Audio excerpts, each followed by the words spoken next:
double blow for Panthers as second superstar has the same shoulder operation as Cleary. The Premiers, the mighty Panthers, have been left sweating on a second key player being fit for the season opener in Las Vegas after Dylan Edwards was rushed in for post-season surgery. Edwards had the same Jet procedure that Cleary underwent last Monday, performed by the same surgeon. The operation involved the bone graft being attached to the front of the shoulder joint to help with stability. The lineup of a potential start for two of Brad Schneider, Jack Cole, Blaize Talagi or Dane Laurie in Las Vegas if they can't get Cleary and Edwards back for week one. So I still can't believe that they have won 4 comps in a row and they were within a bees of winning 5 in a row. It's crazy, isn't it? I'm wondering now, we keep saying it every year, is this a bridge too far this year with all these injuries? Well, I've got no comment on it because we got it wrong. We've got it wrong, and I've got it wrong, and I've got it wrong.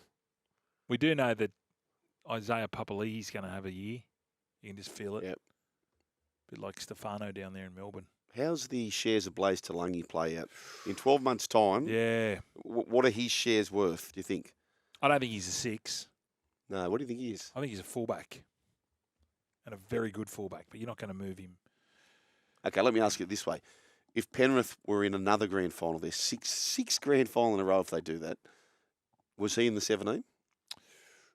Was he in the 13?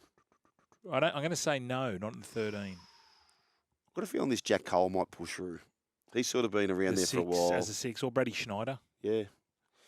I don't know. Anyway. Well, Dane Laurie actually had a pretty good year. He's definitely not a winger. So who's your fullback in the event that Edwards is not there? Blaize. Blaize is the fullback. Blaize is your fullback. In the event that Cleary's not there, who's the halfback? Schneider. Okay.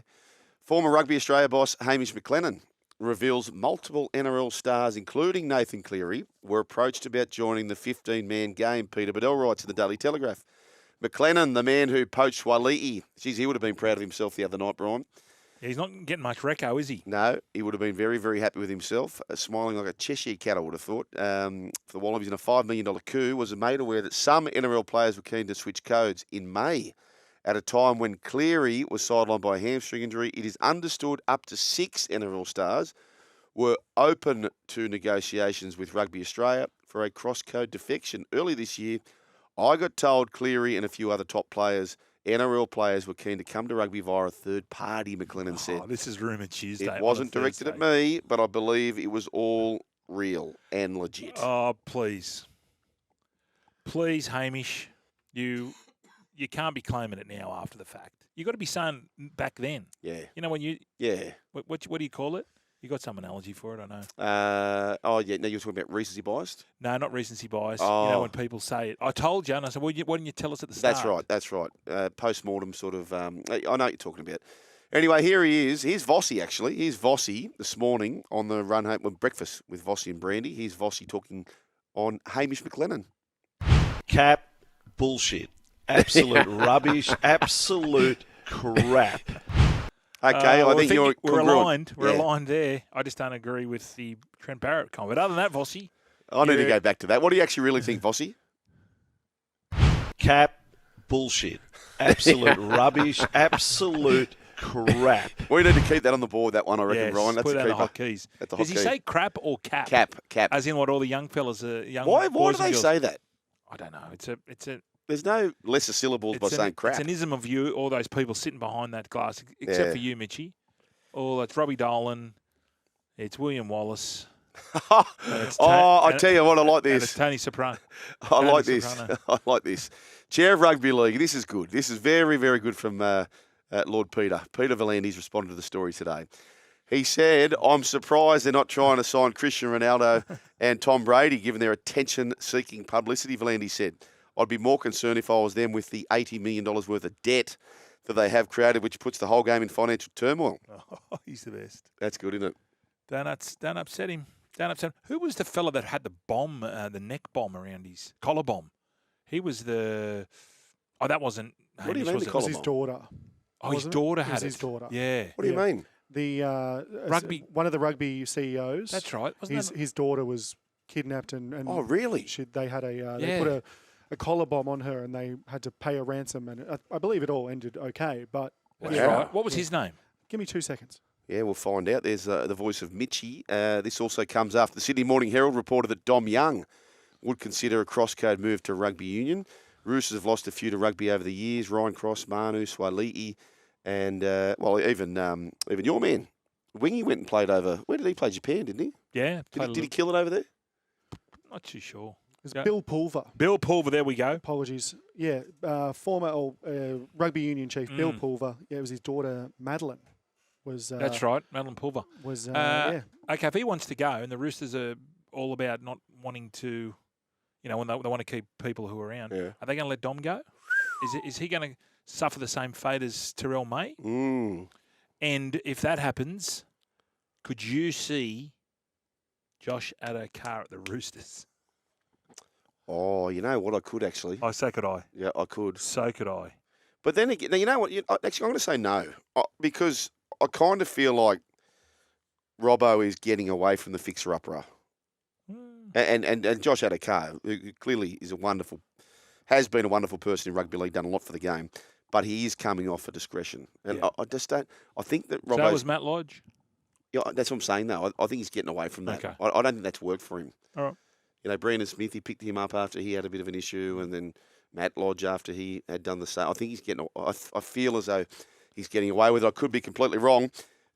We chatted a lot about Ezra yesterday, and you can see the full chat on YouTube. But Courier Mail, Travis Main, and Peter Bedell write this: Brisbane Broncos star Ezra Mam breaks silence after being charged over drug driving scandal. Could miss first 12 rounds of 2025. In his first interview since the incident that placed his $4 million Broncos contract in jeopardy, he says this: I understand the seriousness of the situation, said Mam after being formally charged by Queensland Police. I understand the importance in myself standing up to take responsibility for my actions.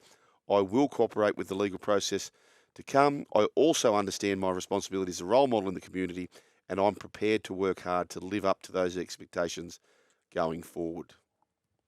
No, it's expected. I don't know whether that's his words. No. I think it's been written for him, but let's just see what the NRL come down with. So they're saying 12 rounds. Well, That's the indication, yeah. Looks Damien Cook opened a captaincy role at the Dragons. Danny Wilder through Channel 9. The former Bunny has spoken about his interest in being Dragons captain, as well as his disappointment over not being able to play with Ben Hunt. Here's Damien Cook. Yeah, that you got to think about that, don't you? So he goes to the club and he goes, "Oh yeah, this is good. I'm going to be throwing long balls to to Ben Hunt." Not there. Here's what he had to say. If that opportunity arises, I definitely wouldn't turn my back on it whatsoever. I'd lean into it. I'm pretty devastated, about Benny leaving. Someone I was looking forward to playing alongside, but we've got to move on from that. Benny Hunt, being the quality player he is, played for Australia for a long time, and I'm good mates with him, so it would have been nice to play alongside him. That's just not the case, but part of the reason I was looking forward to going down there, but not the big reasons why I wanted to be there either. Good mates. Where would they be cross paths at Brian? Kangaroos? They would have played together? They would have played Kangaroos. for Kangaroos. Yeah, Kangaroos. Or they're both down that area, Cronulla. Maybe brought him into his cure. He's got Liqueur. the wellness centre. Yep. Yeah, he might have done that. They're both from teams outside the 8 too, so probably maybe played PM's 13. Oh, I thought you said they might have had a beer like early September. That's right. Going away. Matthew Ridge has teed off on Warriors. Wow. This is from Between Two Beers podcast. Former Warriors and Manly player Matthew Ridge, who was a gun, reflecting on his time at the Warriors, saying the players were too soft and the club needs to remove dead wood. Claims this is why the club has an underperforming history and still exists today. From the Between Two Beers podcast, here's an excerpt. I found it really hard. It was real hard. It wasn't a fun time, Do I regret coming back to the Warriors? No, because it made me resilient. All the guys were cool, but they just weren't tough enough. They just didn't have that mental resilience. And that's why we're still struggling today. I'll say this, you got to clear the dead wood, man. And the dead wood starts at the top. And it's not the coach. I think the coach is on the right track. But sorry, guys, all you guys that have been there for ages in those coaching roles and all this shit and all that shit. Hey, fellas, what have you done for 20 years? Wow. Whack. Oh. Can I just say, Brian, if I did not introduce that as Matthew Ridge, would you have known that was him? No. The background music really gave it a little bit of extra punch too. Yeah. Is he talking about Stacey there? Is he having a crack at Stacey? I don't know. Well, who's been there for 20 years? I think they're talking about the culture of the Yeah, but he club said the for 20 coaching staff. He specifically mentioned coaching Yeah. staff and sorry. what have you done for 20 He years? was pretty intense. Tough. though. He was tough. But mentally tough Yeah. too. If you listen to that podcast, I listened to it, the Between Two Beers. Yeah. He goes into some pretty dark stuff. Yes, personal it's stuff. personal yeah. stuff and Yep. Really? addiction and Really? and things. It's a tough listen. Really? Obviously, like I grew up a Manly supporter, so it was hard listen. But I encourage people to go and have a listen. It's Wow. pretty deep. Yeah, I've heard that. Jeez, he was a player. I've heard that's what he put all his energies into that because if he didn't, he's Yeah, I believe He's there was a quote that said that that he basically along the lines of had to do meth because it would What? yeah. the drug, it would go to a sexual side of my brain. So Mm. he would put himself into other. Maybe that's why he's so good at football. He'd focus on. Well, that. yeah, I'd heard that if he Wow. didn't put all his energies into focusing on playing football and training and doing all that, his mind would wander to the other side. Is that right? Yeah. I tell you what, you can't pick him, can you? Because I would have seen him as one of the most buttoned-up, bulletproof humans. The way he played, Brian, so he had challenges. He's had challenges since finishing the game. I did not know that, and I'm surprised by that. He just come across to me as just a real buttoned-up, bulletproof man. And I'm going to have a listen to that. I'm shocked by Yeah. that. It's a bit like the Cristiano Ronaldo. So his dad was an alcoholic, his brother was a drug addict, and he had the addiction gene, but his addiction gene was training. Really? So if you've got it in you, it didn't matter what he wanted to do. What I'm saying is, I suppose he might have that addiction to drugs and alcohol as well, but his was right. The only way I can get out of this is put all my addiction, Yeah. so to speak, into training. And maybe that's what they're saying with Ridgie. Well, we speak about Jimmy Dimmick, and he's your suggestion with Dean Pay to coach New South Wales. But he had that aura, I reckon, Matty Ridge. Wasn't a big guy, but just had that commanding aura about him, didn't he? He could sledge. And Bozo Fulton, if you've ever had met him, tough, just He tough, and he would have loved Ridge. Yeah. Don't you reckon? Like Yeah. he played fullback a bit differently. Like he'd sit right behind the line, and he'd be barking at him. Then he'd drop back on the last. What a player! I'm going to have a listen to that. I remember so many times of him kicking the ball out when people were going to score the try. Yeah. I remember that so vividly of Ridge just coming in, just popping it out with the leg. Oh, saving tries. Yeah, saving tries. We can't do that anymore. Exactly. So maybe he's a trendsetter. So I'll tell you one thing, and as a goal kicker myself, I still don't understand how he kicked the ball. So he would push the ball onto the mound and was leaning forward. I just don't know how you get the purchase where he was. It's what a player, what a kicker. Tigers breach players for returning to pre-season training out of shape. Prezenko and Nicolucci right through the Sydney Morning Herald in an attempt to avoid a fourth consecutive wooden spoon. The Tigers have lifted the intensity and standards at training. Players were expected to meet strict fitness guidelines after resuming from a break, and those who didn't have been given official warnings. Okay, this is another thing. Why does this need to be leaked out? Yeah. What? Like, are they just trying to do it to say, "Oh, look, this is a new hard-nosed edge"? So it's like it's better just no one else's business. No. Keep it in house. How does that come back? It feels like they're bruising. Yeah. That's what it bruising feels like. themselves. Yeah, it's like it feels like, oh, look what our new standards. When people start saying and letting everyone else know about our standards, you've got to start to worry. Yeah, that's true. That is true. West Tigers coach Benji Marshall, he meets with Rooster star Terrell May. This is through Brent Reid and David Riccio in the Daily Telegraph.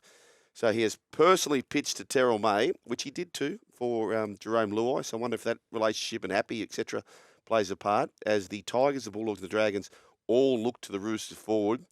He's not going to lose any money. He's not going to lose a cent, is he? I think he might gain money. Might gain money. Do you feel that? Maybe, yeah. He's also spoken to Dragons coach Shane Flanagan. Dogs boss Cameron Serraldo and is expected to make a final call on his future in the next fortnight. Trent Robinson dismissed rumours that May's character had played a role in the club's decision to cut him loose. Terrell, this is from Trent, Terrell's a really, really good player. That's why I played him in so many games this year, but it does give opportunities to some guys underneath that to play more. Terrell is not going to have trouble finding a club. The quality he plays with, he's not a bad character. He has not done anything wrong. So the mystery surrounds the why, and then that may be answered if we turn up on Monday and Ben Hunt's been signed with the Roosters. That's the only reason why you feel the $450,000 that he's on is the reason why they're holding back for Ben Hunt. I could think of other. I would get no disrespect to the players there at the Chooks, but if it's not, if what Robbo's saying, it's not he's not a bad person, and I played him for all those many games. If I'm there, if I'm the Chooks, aren't you getting rid of 2 or 3 players on $200,000? Yeah. And keep a front rower who we know they're hard to get. I know. Who play in the middle, and who can ball play, and who can defend very, very well. They've lost Jared. But also too, Brian, it still smells to me. It smells. Has he been officially released? So what I'm saying is, I know that he's been given permission to go elsewhere, but is it possible that he's still aligned with the Roosters, which would stop right now Ben Hunt going there? Would that, or is he completely off the books now, where they could sign him today if they wanted to? I would say the latter. Right. Well, So Robbo's already saying he's not going to struggle. No, we know they've agreed to part ways. I know that, but I think behind the scene, yes. Yeah. If that's the angle they're going for. But don't you think for $450 that he's on, or $400 he's on, I think he's on $400 this year, you wouldn't be getting rid of a player of his ability compared to if you could move. I mean, they moved Tupanua for $600 last year, and the reason they gave that out was, we've got some good young forwards coming through. We feel that he deserves to play first grade. Yeah. Well, this is the same. Terrell May. He's an unbelievable front rower. Devil's advocate, if there was a discretion or some kind of personality issue or whatever, it's not in the Roosters' best interest to say that. They want him to find a club, don't they? I see what you're saying. Otherwise, they've got to honour that contract. Well, that's why I'm sort of. I'd love to know whether he's actually has been terminated his contract with the Roosters. Is that and if it hasn't been, that may explain why someone like a Ben Hunt has not yet been announced, if that's to be the rumour, if that's to be true. Yeah, but it's $400,000, and with the players that they've lost, you could probably have both. Yeah. No, we I work understand. it out. Didn't we work it out at the start of the week? We thought Manu, Kiri, Jared, Tupanua, Jared. I think we came up to, and Joseph. Swaliti. I think we came up to close to $4 million. What's a lazy $400,000 going to do for that salary? I don't know. Tucson Hybrid by Hyundai, stylish and powerful. Coming up after the news, there's still plenty to come here. In fact, after the Rugby League news, that is. We are going to do plenty, Brian. We are going to do absolutely plenty. Talk about the Panthers surrounding their halves for next year, how that's going to play out. It's the run home with Joel and Fletch. Penrith, Blaize Talagi. Shoulder surgery puts Penrith Panthers halves plans in disarray. We mentioned about Dylan Edwards. We'll add Blaize Talagi to the list, according to Michael Carianis and Brent Reid through the Daily Telegraph. So he underwent a clean-out this week and is expected to spend much of the off-season recovering. So they're up against it, the Penny Panthers, but they are a mighty old club.